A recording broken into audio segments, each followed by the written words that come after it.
Kia ora koutou katoa and good morning.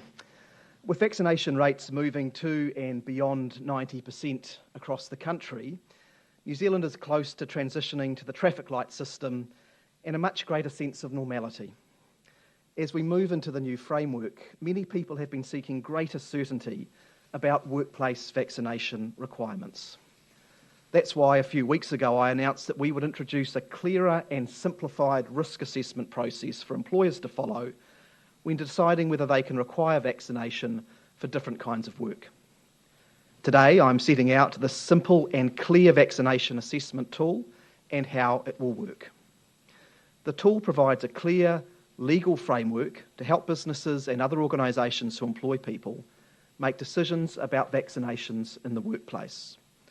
Employers who use it correctly will have a very high degree of legal certainty about their decisions. It builds on the guidance provided by WorkSafe, has had input from Business New Zealand and the Council of Trade Unions, and is based on public health advice. The tool will specify 4 factors, at least 3 of which must be met, before it would be reasonable to require vaccination for particular work. These factors are, firstly, how large is the space that people work in, how close people are to others, how long they are near others, and finally, whether they provide services to people who are vulnerable to Covid-19. This will enable businesses and organisations to do much more easily what many of them are already getting on with. For example, Air New Zealand and the Warehouse, who are currently working through risk assessment processes to determine workplace vaccination requirements. This is also becoming fairly common in countries overseas, for example, the Commonwealth Bank, Qantas, Westpac and News Corp in Australia. I want to be very clear that this new process won't override risk assessments that businesses have already done under existing health and safety guidelines. Businesses can also continue to undertake broader health and safety risk assessments if that works better for them. All health and safety risk assessments will remain valid. Legislation allowing the vaccination assessment tool to be created, as well as introducing a 4 weeks minimum paid notice period of termination and paid time off to get vaccinated, will be passed under urgency in the House this week. The assessment tool will then become available for business to use once regulations are made in mid-December under the amended law. We've also decided to mandate vaccination for workers at businesses where My Vaccination passes may operate, or operate with fewer restrictions at all levels of the Covid-19 protection framework. We've tested this with stakeholders and it's received broad support, including from religious communities. As a reminder, this mandate, the CVC mandate, applies to hospitality, events, gatherings, close contact businesses and gyms, places where the risk of transmission is higher.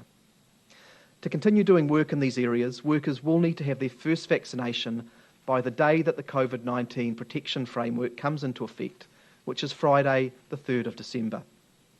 These workers will need to be fully vaccinated by the 17th of January 2022 to continue doing their work. This is to make sure that those workplaces are as safe as possible and to give confidence to both staff and customers. Already, the vast majority, over 91% of the eligible population, are vaccinated, with thousands more getting vaccinated every day. So we're well placed to move into the COVID protection framework. Today's announcements will further strengthen our safeguards. For those who are not yet vaccinated, especially workers in areas where My Vaccine passes may be used to operate, please get your first dose as soon as possible. Thank you very much and happy to take your questions. What will the penalty be for businesses that don't enforce vaccine passes? There are a range of penalties that are currently in the law and they will be increased in legal changes that we are bringing in shortly. The fines will increase to levels of $12,000 for a company or to $15,000 for a court-imposed fine for a company. And when will they have to legally be checking those by? Like, is there any kind of grace period which gives them some time to figure it out?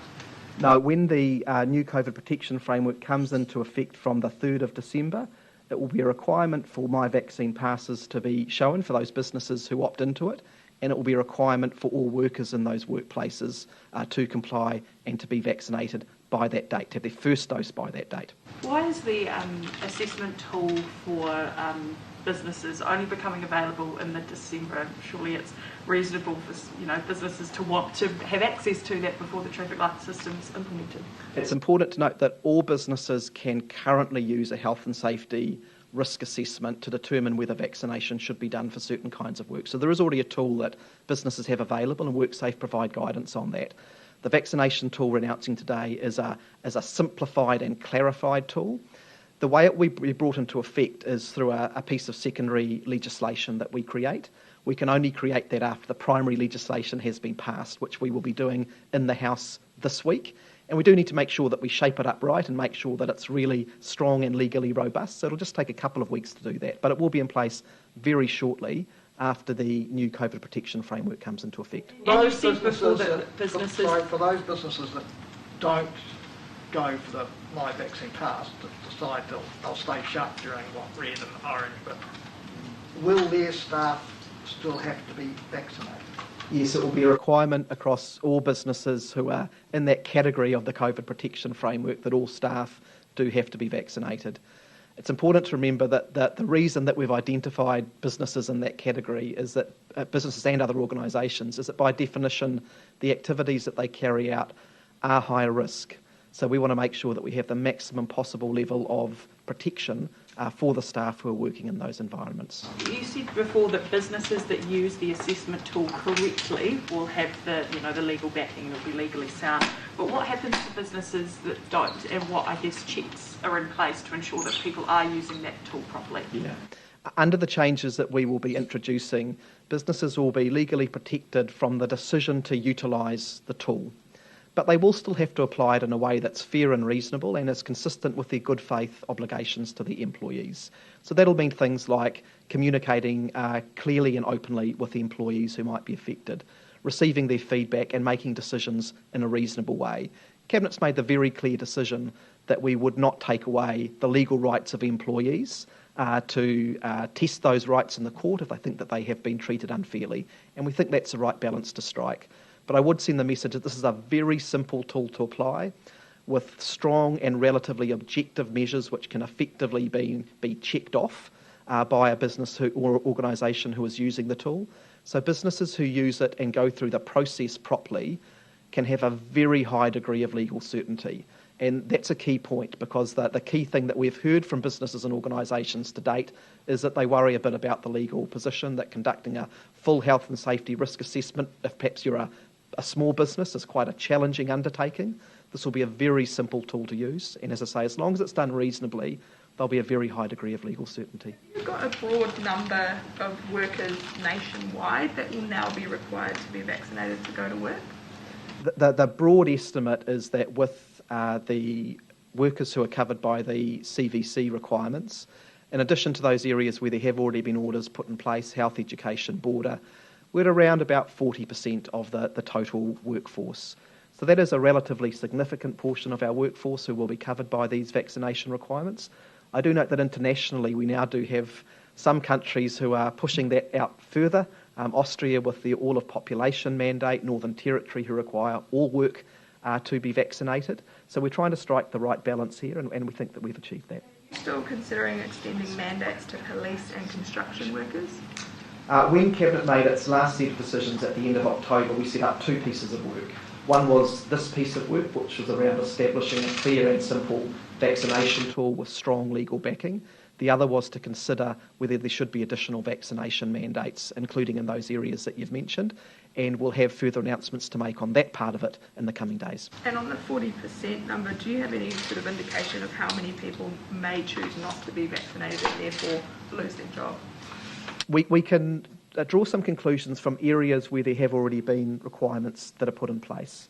So, for example, with the health and education orders that were put in place recently, at the first point, we've reached levels of around about 99% across both health and education in terms of workers who have been vaccinated. When we had the requirement applying to border workforces and at the air border and the maritime border several months ago, we got down to very small numbers by the time that the requirement kicked in. So while I couldn't give you a specific estimate today, because it just does depend on how people respond, our experience to date has been that the vast majority of people are open to being vaccinated and will do that, and that this can just be a little bit of a final push to make sure that people do make the decision. And let's just remember that as we stand here today, 91% of eligible New Zealanders have had their first dose. The vast majority of New Zealanders are on board and getting vaccinated, and actually those people are not going to be affected at all by these provisions. So been saying that you've not quite, am I right, you've not quite finalised the vaccination assessment tool, is that right? It will come into effect via a piece of secondary legislation, via a regulatory process. Details haven't quite been ironed out. That's right, and the fine details will be worked out through that process over the next couple of weeks, and then we expect that tool to be have full legal effect by about the middle of December. But what we have released today, and it's in the press release, is the tool itself, the 4 key criteria, 3 of which must be met before vaccination can be required. That will not change, and that's the key detail, really. Not quite refined the tool itself. The legislation is going to be, all this is going to be covered in the legislation this week. I mean, is this not a bit last minute? Is there enough time for the legislation to be properly scrutinised? Well, I've heard 2 things in there in respect of the tool. One is why is it not ready right now, and the other is isn't it sensible to have these things scrutinised and worked through carefully? And that's why, in respect of the tool, we are engaging. I'll just finish. We are engaging in consultation and engagement. So the tool's been developed by working with our social partners, with the CTU and Business New Zealand and other stakeholders, getting public health advice. We obviously can't move into establishing a piece of secondary legislation until after the primary legislation has passed. But we're talking about a couple of weeks at this point. Right. Are you scrambling here? No. And in terms of for unvaccinated people who want to engage with businesses over summer, right? Is it fair to say that basically, if it's an indoor business where there's contact less than a metre apart, and you're likely to be there for more than 15 minutes, you're not going to be able to be a customer of that business. So the tool that we're talking about introducing today is a tool that will be utilised to determine requirements for workers rather than customers, and 3 of those 4 criteria will need to be met before that decision can be made. The 4th one being if the workers in that workplace serve people who might be in more vulnerable communities as well. So any 3 of those 4 can take place. It's also important to note that that's a tool that we're providing for employers to use. If they don't want to use that, if they want to conduct a fuller and wider health and safety risk assessment, because that works for them better, they'll still be able to use that process. So I wouldn't dictate what the outcomes might be for a particular kind of business. We'll let them work through. There are a lot of businesses that don't fit the category of like hospitality, or like private tutors or something like that. Where they are in close contact with someone, they're a customer, it's a business, and it's not necessarily explicit in the guidance. So I'm just trying to work out how those businesses would ascertain where they sit, Well, under the tool, it will be a relatively simple exercise. You'll look at a particular area of work, the characteristics of that work. You can very easily assess on an objective basis the size of the area that they work in, the amount of time that they spend with other people, the proximity, and whether there are vulnerable people they interact with. So the tool will lead to relatively clear conclusions through quite a simple process. But as I say, if businesses want to do a deeper dive and assess a broader range of risk factors and mitigations and come to a conclusion based on that, then that option will be open to them as well. You have been a little slow to react, haven't you, in the sense that, you're opening Auckland up, going to the traffic light system, everyone's going to supposedly rush off to have their great summer, and they'll be going to hospitality venues and others where staff won't have to be fully vaccinated until January the 17th, effectively when everyone's finished there. I can clarify that point, Brent. For those businesses who are covered by the CVC requirements, the first dose for vaccination will be required by the 3rd of December when the framework kicks in. The second will then be required by the 17th. And obviously that's because we need to have a decent period of time between the first dose and second dose requirements. Your circumstance, though, is it, to be opening up with these requirements, and there hasn't been enough time to require the workers to get fully vaccinated? I disagree with that assertion. We already have 91% of eligible New Zealanders who have had their first vaccination, and my own DHB, Auckland DHB, over 95% have. There have been months and months for people to get vaccinated. between now and the point at which we move to the new traffic light system, there is further time for people to get vaccinated. It is plenty of time. And so I think that when we do shift to it, people can have confidence that we've got a system in place that requires vaccination and a higher level of protection. And let's remember as well that across those workplaces, within the CVC requirements, we don't expect that businesses and organisations just lean on vaccination. We expect other good practice to be in place to ensure that we keep people as safe as possible. Primary industry groups like Horticulture New Zealand and the Meat Industry Association want the government to mandate the vaccine for them.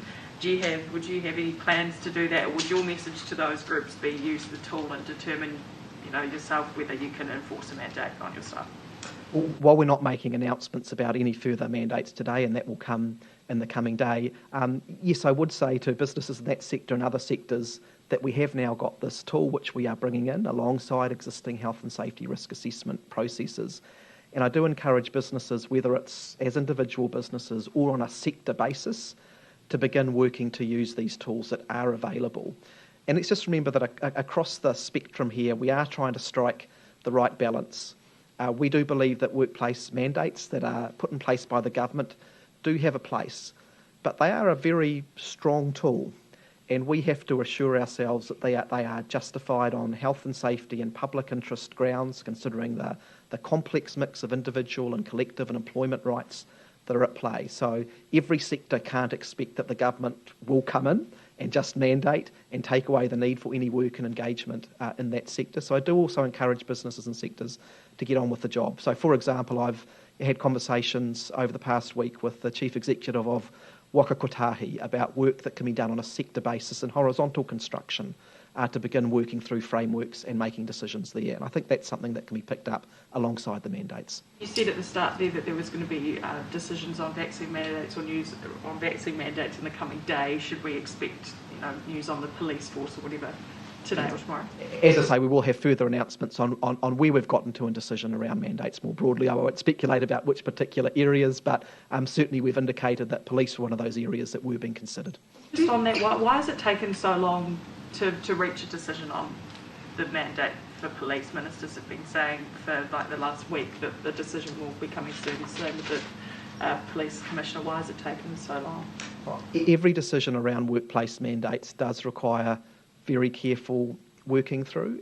As I said before, the decision to require a vaccination for a workforce deals with a complex range of rights issues. We do always want to make sure that we're consulting not only with the employers in that sector, but with those who represent workforces, including unions, and that whenever we get to a decision about workplace requirements through a mandate, that it is justified, that it is reasonable, that it is proportionate. So we do just take a little bit of time to work through those issues to make sure that we get to robust decisions, bearing in mind that we want any decisions that we make there to be able to stand up to legal challenge. We've done that so far, and we would want to make sure that the same applies to any future mandates. Typically, what was the issue with police, though? Oh, there's no specific or unique issue there, but we have to go through a good process and make sure that it's a robust decision.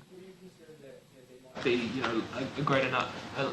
a lesser number of police on the front line as a result of a vaccine mandate if it wasn't carefully brought into play? Oh, well, look, with all of these things, we want to bring them into place carefully. But again, I'll just express a high level of confidence based not on theory, but based on the practice of bringing in place these requirements previously, that when we bring them in, when we work with the employers, when we work with the unions, we get a very, very high level of uptake, and actually we have relatively few people who don't meet the requirements. And I would not expect that to be any different with police or any of these other workforces. Under this new risk assessment process, outside of people covered by the mandate, what kind of businesses and sectors do you anticipate that will go through this process and then end up having vaccines in place for their workers? Look, while it will be up to individual employers and sectors to determine that, I'm hearing wide interest from businesses. So when I've been engaging with organisations like Business New Zealand, Retail New Zealand, other sector groups, all of them have been requesting that there is a simplified framework that is in place. So it would be my expectation that we have quite a high level of interest and uptake in the use of the vaccination tool. But as I say, there are also quite a number who in recent times have confirmed that Warehouse Group, for example, a very large employer in retail, that they're getting on and using their own health and safety risk assessment process. And again, I'll just repeat the comment I made earlier that I think there is some value where possible, and there being a bit of a sector-led approach to this issue instead of just individual employers tackling it one by one. That'll help us get to a greater level of consistency. Outside of retail, what other businesses have you heard from? Have you got examples of where this could be put in place? Or two sectors, for example, who have provided views in this area. The retail sector, the construction sector more broadly have identified that they do want to make sure that they have a good level of assurance, that they want to make sure that the risk of transmission is reduced, because obviously if work sites have to close down, that has a significant economic impact. So I think potentially there is scope for the tool to be used in sectors like that. Minister, why is this being, this legislation and other legislation around the traffic light system being introduced under urgency? I mean, there's been signalled for a long time. And do you think, next week is recess week as well, as only a few days House is sitting before then, is that enough time really to give proper scrutiny to this legislation? The most important thing is that we do have a full framework that's in place by the time that New Zealand transitions to the new COVID protection framework on the 3rd of December.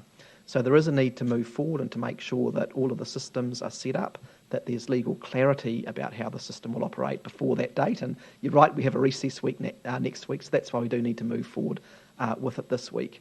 Look, I think it's fair to say that aspects of the COVID protection framework have been in the public domain for quite some time, are subject to pretty wide and open public debate, and also that we've been doing a lot of engagement with key stakeholders around these issues. So I've got a level of confidence that this is the appropriate way of giving certainty to people.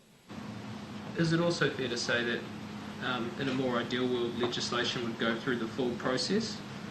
Look, we haven't lived in an ideal world over the last 2 years under Covid-19 is the truth. And we do sometimes, as a government, need to get on and put the structures and systems in place that keep people safe and give certainty.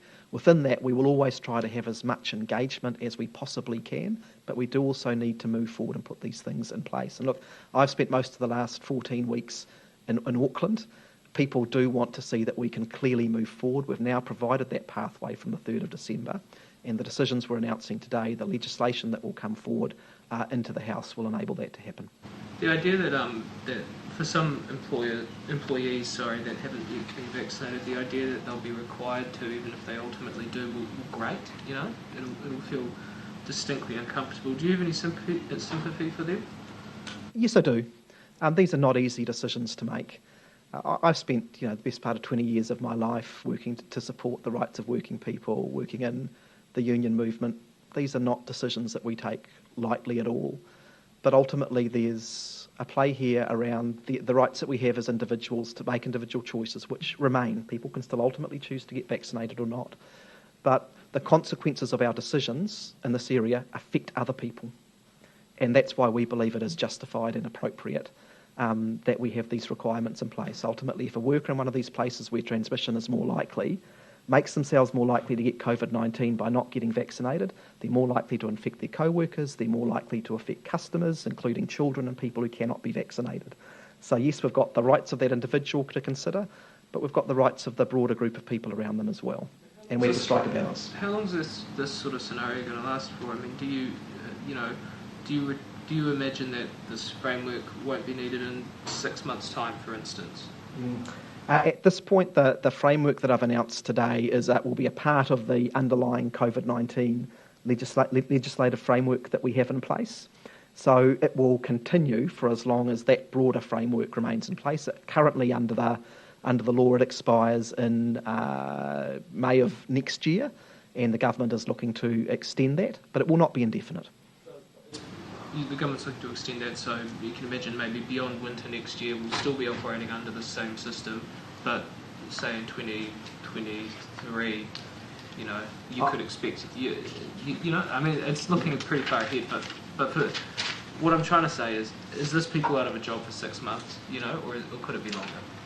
Look, I'd be loath to put a specific date on it, and I know that that's what people would love to hear, but the nature of the COVID-19 global pandemic is that every politician who's ever stood at a podium and said this is how it will be in 3 months' time or 6 months' time or a year's time has been proven to be wrong. We need to make sure that we have a framework in place that keeps people safe, that has some flexibility built into it. We do know that COVID will be with us for some time, We've developed the traffic light system to be a flexible system that can take us through a reasonable period of time, but obviously we do want to get to a point where we can return to something that is more like full normality. All right, I'm getting a signal at the back there. Any last question?